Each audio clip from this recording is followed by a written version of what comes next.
If you are trying to improve your cloud skills, then this video is just for you. In this video, I'm going to talk about 5 free resources that you can make use of. Understanding and knowing how to use these resources is not just going to improve the quality of your work, but also is going to help you save a lot of your time in this cloud computing journey that you are on. If you are new here, kindly do want to like this video, drop a comment and subscribe to the channel, as we would really appreciate it. Thank you so much. Let's get right into it. The first resource I'm going to talk about is AWS Workshops. AWS Workshops are detailed step-by-step implementations or step-by-step guides that you can follow to do basically all the things you want to do in AWS. So they are detailed workshop that is created by AWS themselves that goes over a lot of use cases. Some of such workshops could be basics, others too could involve a lot of things. So I'll quickly walk you through how you can make use of such workshops. So to make use of the AWS workshops, just search for workshops.aws and then you come to this page. So as you can see, this website lists workshops created by teams at Amazon Web Services.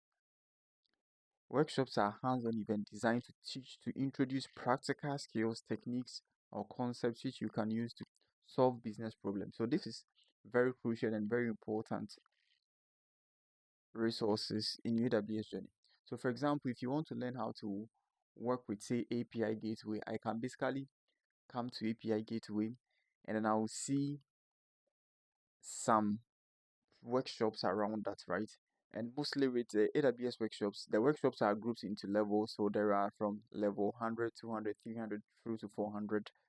And then depending on your level, you can just go in for some of these workshops to do. And then they are mostly very, very, very helpful. So for example, if I'm new to say serverless and I want to learn a couple of things in serverless, what I can do is to come and then search for serverless.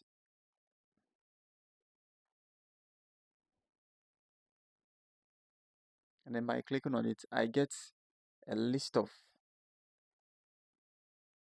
stuff on serverless, right? And mostly you can get things from all experience level. So if you can see, this is a level 100, this is 200, and then you just go. So this is a very great resource. It does a lot of things. So let me say I want to do stuff in data. So let me search for data. So you see, there were lots, a lot, a lot, a lot, a lot, a lot. So all that you got to do is, if you see something that you really want to work on, you just come in there, you click on, say I want to do this workshop, connect, analyze stuff. I'll just come and I'll click on get started. And just by doing this, this will load a detailed page where you can see the workshop instruction. As I said, all these workshops are indeed clear step-by-step guides and implementations that you can follow along. And then this is very, very good to have. They show virtually everything. So these are really, really detailed workshops that you can make use of.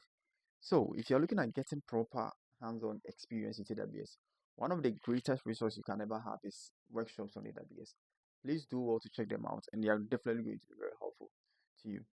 The second resource I'm going to talk about is the official AWS GitHub repo. In the official AWS GitHub repo, you have access to a lot of repositories, right? Where there are lots of implementations, there are lots of great working code that you can make use of. Although some of them are old, but majority of them still works.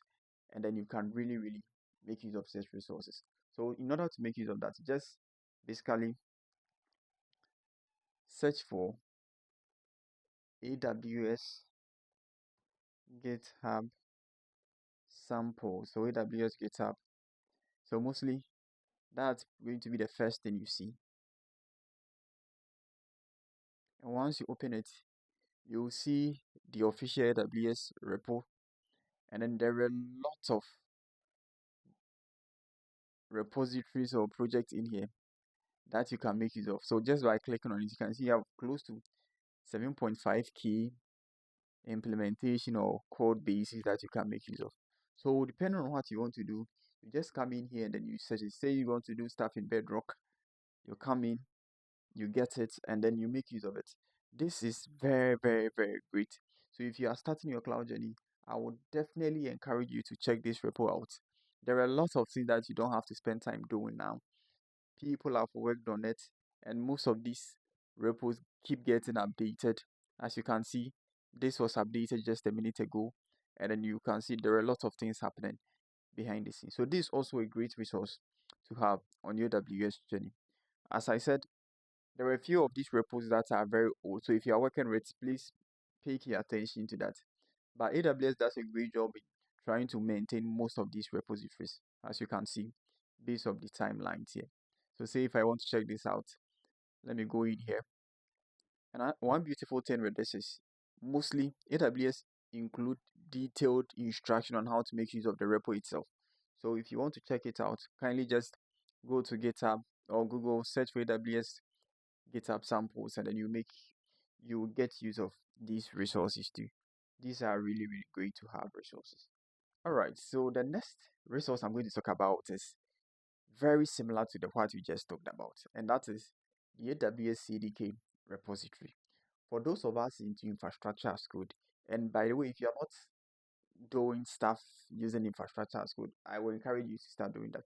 Infrastructure as code basically allows us to provision our cloud resources using code, and then we can do that using CDK. CDK allows us to use any programming language of our choice to write and then deploy our resources. And AWS has done a great job by providing us with a GitHub repo that contains tons of CDK implementations, which you can make use of, and then it's also a great resource. To use that to basically just go to your browser and search for AWS CDK sample GitHub. I think the first one should do. In here, basically, this repo contains multiple stuff in multiple languages. So depending on the language that you prefer. So say if I'm to Python and I come in here, this is a well-structured code base with a lot of resources. So pretty much all that you want to do now in AWS using CDK, you definitely have a component in this said resource that you can make use of. So for example, I want to do a simple API calls Lambda. Once I come in here, I should get the code ready. And as I say, AWS does a great job, or this repo does a great job in showing you how to make use of these resources. So you come in here and then you realize that you see the code and how to use it. So you just pick them up and then you edit them. For example, I want to do Athena S3 glue configurations. I come in and I just do it, and then you see the step-by-step instructions on how to do it. This is very, very crucial, and this is very, very important, especially looking at the way things are evolving rapidly, right? Looking at the way things are evolving rapidly. If you really, really want to improve your class skill, then having infrastructure as code as part of your tool set is very, very important. So that at least you can spin up resources, test things out, delay them, and then if you have to showcase again, you just go to the code base again and then you redeploy. The next resource I'm going to talk about is similar to this, but slightly different. I'm going to talk about the Boto3 APIs. Although this looks very common and similar, but a lot of people don't make use of them, and then they struggle to even go through it. So in this, I'm just going to show you guys how to do it. So basically, the Boto3 APIs are just the AWS SDK. To get use of that, just come in here and then search for Boto3, and then I'm going to open the first one. So it's just the AWS SDK documentation, and then you just come in. So say I want to work with AWS S3 or a Lambda, I can just come in here and then get the various APIs that AWS gives us access to in Boto3. So I just come in here, I can either search for S3 on my sidebar. Alright, so S3 is available. Let me just click on it, and just by clicking on it, we can see all the stuff or all the things I can do in S3, right? So for example, if I want to create an S3 bucket using the AWS SDK, just by coming through this, I click on create bucket, and then I will get the detailed instruction on what to do to call this API. So once I come in here, I see the request syntax, which is basically the parameters you are supposed to set. So if I want to create an S3 bucket, I just come in here, copy this, I go in there, based off this documentation, right? I see all the required fields, I see all the configurations, and then I'll populate them as however I want it to be per my configuration. So almost all the AWS resources that you see have these SDKs, right? And then if you want to make use of them in your lambdas, in your own code, and all that, this is a very good resource to have. And Boto 3 also always mostly gives you the response syntax, right? That's if you call the create API, what are you getting in response? Clearly here I can see I'm getting the location and then the bucket ARN. So there are a lot of these. For example, if I want to work with, say, Lambda functions, I can basically either just do a normal Google search Lambda or